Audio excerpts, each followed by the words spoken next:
არა. არასოდეს ასე არ არის ისტორიულად. შენი გადარჩენა შენზე არის დამოკიდებული. არავინ შენს მაგივრად და ამას ვეუბნები იქა, რომ ჩვენ ძალიან კარგად ვიცით, რომ ჩვენი მომავალი და ჩვენი გადარჩენა ჩვენ ხელში არის. ან შევძლებთ, ან ვერ შევძლებთ. ჩვენ რა გავაკეთოთო? არაფერს არ აკეთებენ რეალურად, მაგრამ ჩვენ რა გავაკეთოთ? ჩემი მთავარი გზავნილი და შეგიძლიათ გადახედოთ სხვადასხვა ინტერვიუები არის ის, რომ ნუ დაგვივიწყებთ.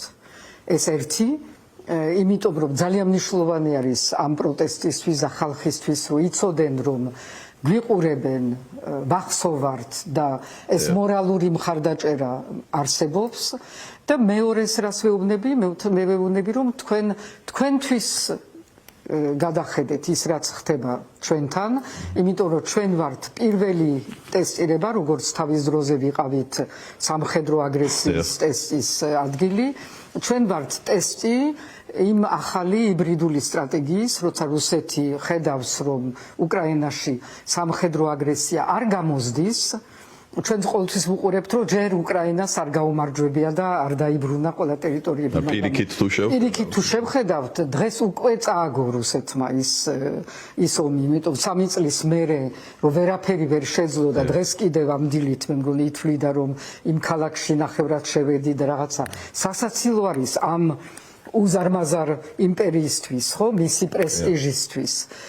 და ამ დროს აქ მიდის მისთვის მცდელობა იმისი, თუ როგორ შეიძლება ბევრად უფრო ნაკლებად რისკიანი, ნაკლებად ძიმე მისთვის სამხედრო კუთხით, ანუ დანაკარგები არ არის და ისა, ეს ირიბი სტრატეგია არის მომავლის სტრატეგია, რომელსაც არა მხოლოდ ჩვენთან გლობალურად ცდილობს, იმიტომ აქ აქვს სხვა პირობები. სხვა ქვეყნებში პუნქტუალურად არჩევნებზე აქვს სხვადასხვა მცდელობები, მაგრამ აქ არის მასშტაბური მცდელობა, რომ როგორ შეიძლება რომ აი მთლიანად ქვეყანა თავის ორიენტაციას წამოგლიჯო და ისევე შენ გავლენის ქვეშ დააყენო. აქ ტერიტორიას ძალიან იაფად.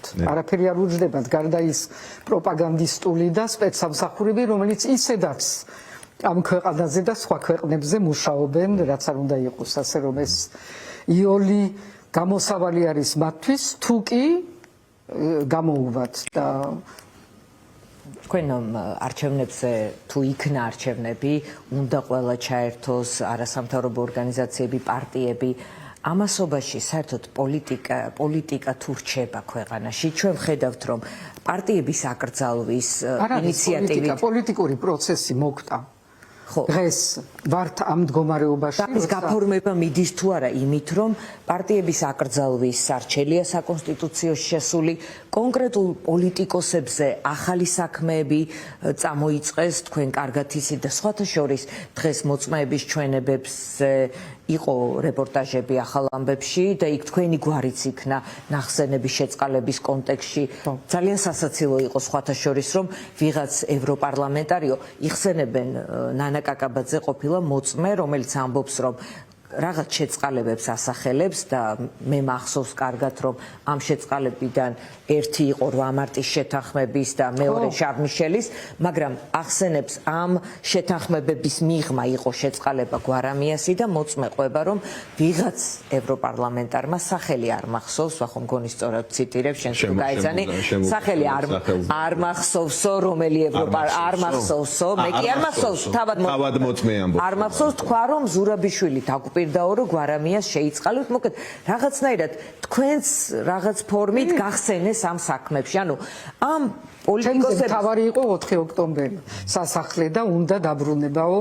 ეს იყო სცენარში ირიბად ჩასმული, მაგრამ არ გამოუვიდა. კი ბატონო, როგორც წინასწარ გავემიჯნე და ხო, იქ თქვა რომ ხო გამზადებული იყო სალომე ზურაბიშვილი თვითონ. იმიტომ გამოვედი სასახლიდან, რომ მე დავუვიდე. იქვე ახლოს ხო ალმოდებულში.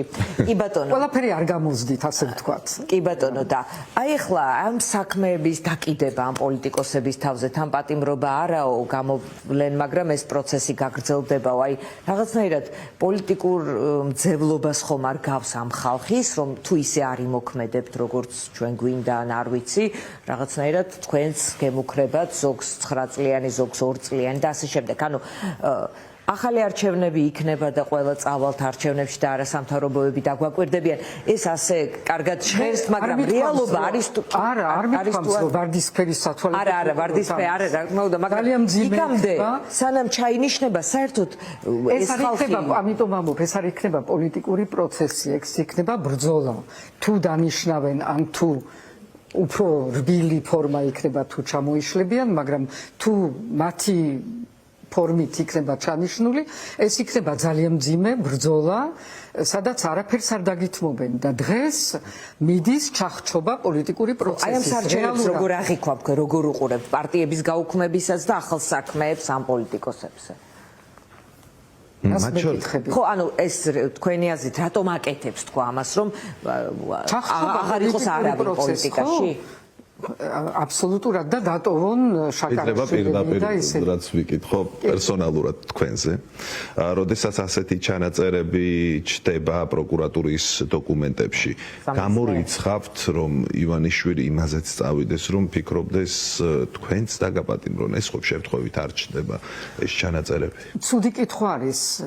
არ უნდა ასეთი კითხვები საერთოდ არაფერთან არ მიდის და მაგრამ მე როცა მეკითხებიან და ქვეყანა არის ცუდი და ჩდება ასეთი შეკითხვები. როცა მეკითხებიან უფრო უცხოეთში და რაღაცა მე ვამბობ რომ არაფერი გამორიცხული არ არის, სადაც სრულიად უდანაშაულო ყველანაირად ადამიანები, პოლიტიკოსები ყველა იმაში არის, რომ ესეც მოინდომონ არაფერი გამორიცხული არ არის და ვერაფერზე ვერ იტყვი რომ გამორიცხულია. ეს არის ჩვენი დღევანდელი რეალობა. რომ არაფერი ამათ ხელში გამორიცხული არ არის, მაგრამ ამას ნელ-ნელა ხვდება ძალიან დიდი ნაწილი საზოგადოების, რომელიც არ არის ის აქტიური, ის პროტესტის ნაწილი საზოგადოება. ამასაც ხედავენ და ამიტომ არის მათი რაღაცა თანშიშის დათესვა. თქვენ რომ აღმოჩნდეთ სამიზნეში, ამან შეიძლება ცნებათა ხელვა უფრო მეტი, ანუ ამის მოერიდოთ. არ ვიცი, ეს თვითონაც ფიქრობენ, რა ვიცი. თუმცა ნებისმიერი ადამიანი არის პრობლემა მათთვის თან ერთი მხრივ დაშინება, მაგრამ მეორე მხრივ პრობლემაც, ვისაც ეხებიან მოქალაქეს და ეს ჩანს მათ შორის. და ყველა კატეგორიას ეხლა რო ეხებიან ექიმებს, რო ეხებიან პედაგოგებს, ეს ხო ვრცელდება. განსხვავება ის არის, რომ ჩვენ ვართ რუსულ სპეცოპერაციის პირობებში, მაგრამ ეს არის საქართველო. და საქართველო გამოირჩევა იმით, ჯერ ერთი რომ პატარა ქვეყანაა, რომ ყველას იცნობს, ყველა სინათესავია და ამდენად რაღაცა რაც მე არ მეხებოდა, იმიტომ რომ პოლიტიკურად პრივილეგიური იმაში ვიყავი, უცებ მეხება, იმიტომ რომ უცებ ჩემი შვილის მეგობარი ან ჩემი შვილი ან ჩემი რძალი ან ვიღაცა და უკვე აღარ მომწონს. და ამიტომ როცა ასე აფართოვებენ ამ წრეს ადამიანების ხანშესული ახალგაზრდა მოქმედი მსახიობი თუ რეჟისორი თუ პოეტი თუ ვინც გინდათ ასევე აფართოვებენ წრეს ადამიანების, რომლებიც უცებ ფიქრობენ, რომ ვაიმე, ეხლა ეს უკვე აღარ მომწონს. ასევე როცა ეხებიან თავიანთ ყოფილ ხალხს, ღარიბაშვილებს და ლილვაშვილებს და ასე შემდეგ. ამათაც ხო ყავთ თავიანთი წრე, თავიანთი ნათესავები, რომლებიც აქამდე იყვნენ დარწმუნებული, რომ მე ყველაფერი შემიძლია გავაკეთო, იმიტომ რომ მე ვარ იმ მხარეს, რომელიც დაცულია, რომელსაც აქვს ყველაფრის უფლება, რომ გადაიხადოს არაჩვეულებრივი დაბადების დღეები, წავიდეს ბორტით ამერიკაში და ასე შემდეგ და ასე შემდეგ და სხვებზე არ ვლაპარაკობ, ანუ მთელი ეს მილიონების დაგროვება და უცებ ეს ადამიანები ხვდებიან, რომ თურმე არავინ არ არის დაცული და რა სისტემა არის ეს, ვის ჰქონდა ეს სისტემა მოგონილი პირველი? სტალინი. რომელმაც გამოიგონა ის, რომ როტაცია უნდა იყოს მუდმივი, არავის არ უნდა კონდეს განცდა, რომ ის ადგილი და ის პრივილეგები, რაც ამ ადგილთან ერთად ეს დაწერილი აქვს. მოდის, რომ ეს მისი არის და შეიძლება რომ ეს გაგრძელდეს უმცროსის გარეშე. მხოლოდ ერთი კაცი უნდა იყოს დაცული და ეს არის მართლა. თქვენ ახსენეთ რამდენჯერმე ჩამოშლა, აი რა ფაქტორებზე შეიძლება იყოს დამოკიდებული. ეს არა, ეხლა რასაც ვყვები. რომ ეს საქართველო არის, ეს არ არის ქვეყანა, რომელიც თუნდაც საბჭოთა პერიოდში იყო ბოლომდე დამონებული, ასე ვთქვათ, მაინც აგრძელებდა რაღაცა თავისებურ ცხოვრებას და ეს არის პატარა ქვეყანა, სადაც ყველაფერი იცის და ყველაფერი ყველას ეხება. და მოდის მომენტი, როცა ეს გლობალური ზეწოლა და შიში და ყველასი ციხეში ჩასმა და ასე შემდეგ მოდის მომენტი, როცა ყველას ეხება. აქ ჩვენ გვაქვს დროში, არ ვიცით, რომელი პირველი ჩამოიშლება, ანუ საზოგადოება დამონდება და ჩათვლის, რომ არაფერი არ მეშველება, თუ რეჟიმი ჩამოიშლება, იმიტომ რომ მისი საყრდენები ჩამოიშლება. არ ვიცით, ვერ ვიტყვით. ქალბატონ სალმე, საერთაშორისო კონტექსტს მინდა კიდევ ერთხელ დავუბრუნდეთ. ჩვენ ნახეთ ევროკომისიის ძალიან მწვავე ანგარიში. ევროკავშირს შეიძლება უჭირდეს გადაწყვეტილებების მიღება, იმიტომ რომ იქ არის მთელი კონსენსუსის საკითხი და ასე შემდეგ და შემდეგ სანქციების ნაწილში. არის ბრიტანული სანქციები, რა ძალიან მტკივნეულია ხოლმე და შეერთებული შტატების. სხვათა შორის შეერთებული შტატების პრეზიდენტი მას ჰქონდა პრაქტიკულად ყველასთან კომუნიკაცია. საბჭოთა სივრცეში, მათ შორის შუა აზიის ქვეყნების წარმომადგენლებთან შეგვიძლია ვთქვათ, რომ ეს რეჟიმი არის გამონაკლისი, მასთან ასეთი ურთიერთობები არ არის. როგორ ხედავთ დღეს ამ ორი ქვეყნის აი ამ ურთიერთობებს და ივანიშვილს შეიძლება თუ არა საერთოდ რჩებოდეს იმედი, რომ ტრამპმა მას ისეთი ყურადღება მიაქციოს, როგორიც ივანიშვილს შეიძლება სურდეს? არა მგონი, მე მგონი რომ ეს ბოლო ტრამპის გადაწყვეტილებები რუსეთის მიმართ და მისი ძალიან აშკარა და საჯარო მხარდაჭერა ჩვენი ჯო უილსონისთვის გვიჩვენებს, რომ არ არის ახლა იმ განწყობაში, რომ რაღაცნაირად ამათთან, როგორც ესენი ამბობენ, დაალაგოს რამე. და არც დიდათ ევროკავშირიდან ალბათ არ უნდა ელოდებოდნენ ამ დაალაგებას. მაგრამ სხვა საკითხი არის ის, ამათ სურთ რეალურად რამე დაალაგება? მე არა ვარ დარწმუნებული. მე მგონი, რომ არჩევანი მათი თუ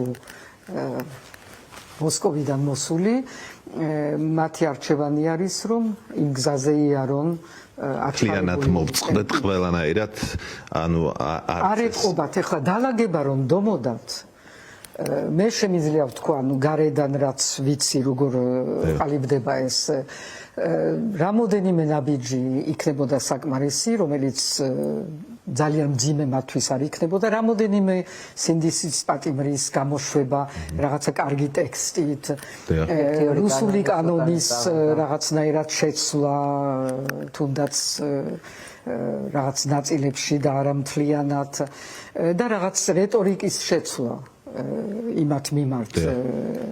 გინდათ ევროპელების, გინდათ ამერიკელების. არც ერთი ეს ნაბიჯი პირიქით ყოველჯერ და ძალიან საინტერესო არის და დრო არ მქონდა, მაგრამ ქრონოლოგია უნდა გაკეთდეს. ყოველჯერ როცა არის მნიშვნელოვანი გადაწყვეტილება მოსალოდნელი ევროკავშირიდან, ყოველჯერ აქ არის გადადგმული ისეთი ნაბიჯები, აქ იყო საშუალებას არ აძლევს პოლიტიკური დაჭერების, სწორედ იმ მომენტში, როცა იციან რომ ეს ანგარიში უნდა გამოქვეყნდეს და ასე შემდეგ და სულ ასე არის. ასე რომ ძალიან კარგად ჩანს მათი ქმედებებით და მათი რეტორიკით, რომ ეს სურვილი რომ რაღაცნაირად შეარბილონ მათი ურთიერთობები დასავლეთთან გლობალურად არ არსებობს. რატომ არ არსებობს? რატომ არ უნდა? თუ ეს მარტივად არ უნდა მოსკოვს დავიჯეროთ, რომ ესენი არიან არ ვიცი რა ფორმით კომპრომატები არის, ამას ვერავინ ვერ გაიგებს. ამ ლოგიკით ხომ დიდი ხანი არიან მოსკოვი მაშინ. აი მაშინაც კი როცა შეიძლება თქვენ შეგარჩიეს პრეზიდენტად და შემდეგ. შეიძლება სხვანაირად, რაც მოხდა სხვა ქვეყნებშიც, რომ იმ დროს როცა დაიწყო იმიტომ რომ არაფერი არ იცვლება რეალურად ჩვენ პოლიტიკაში დასავლეთის მიმართ 21 წლის ბოლომდე როცა ალბათ მოსკოვს უკვე გადაწყვეტილი აქვს უკრაინა და აშკარად იცვლება უკრაინასთან ერთად. ანუ უკრაინა თუ გაიხსენებთ მეორე დღეს 25 თებერვალს ღარიბაშვილი აცხადებს იქა მემორიალთან რომ ჩვენ სანქციებს არ შევასრულებთ. ვინ ეკითხებოდა იმ დღეს? არავინ.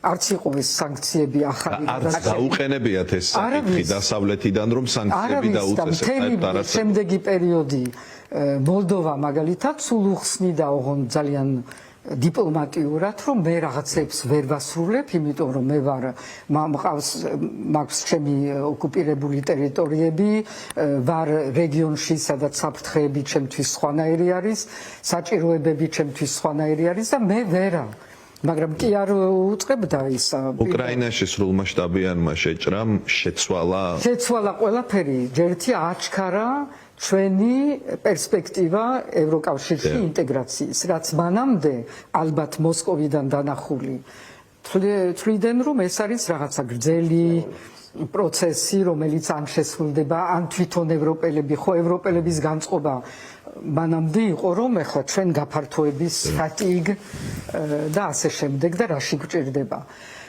უცებ ეს ყველაფერი აჩქარდა და რეალური ხდება. და იქიდან მოდის და გააქტიურეს ვიღაცები ვინც ყავდათ მათ ხელში რაღაც ისე დაჭერილი, ასე დაჭერილი, მე არ ვიცი. ისტორია ან გვეტყვის ამას, ან არ გვეტყვის. ფაქტები არის საინტერესო რომ ზუსტად იმ დროს იწყება ეს რეტორიკა ძალიან ანტიდასავლური მთლიანად, იწყება ეს მეორე ფრონტი, იწყება ყველანაირი შეტევა ამ მიმართულებებზე, სრული გაჩერება ყველა რეფორმების და უკუსვლა. იმ დროს როცა ევროკავშირი გთხოვს რომ შეასრულეთ ის რამოდენიმე პუნქტი და რა ერთი პუნქტი გვაქვს შესრულებული მნიშვნელოვანი ეს არის გენდერული მნიშვნელოვანი იმ სიაში და იმაზე მოდის რა უკუსვლა გადაწყვეტილება რომ ჩვენ კვოტები არ გვინდა დიდი მნიშვნელობა არ ამგონია რომ კონდეს თავისთავად მაგრამ სიმბოლო არის ის რომ ის რაც გავაკეთეთ იმაზედაც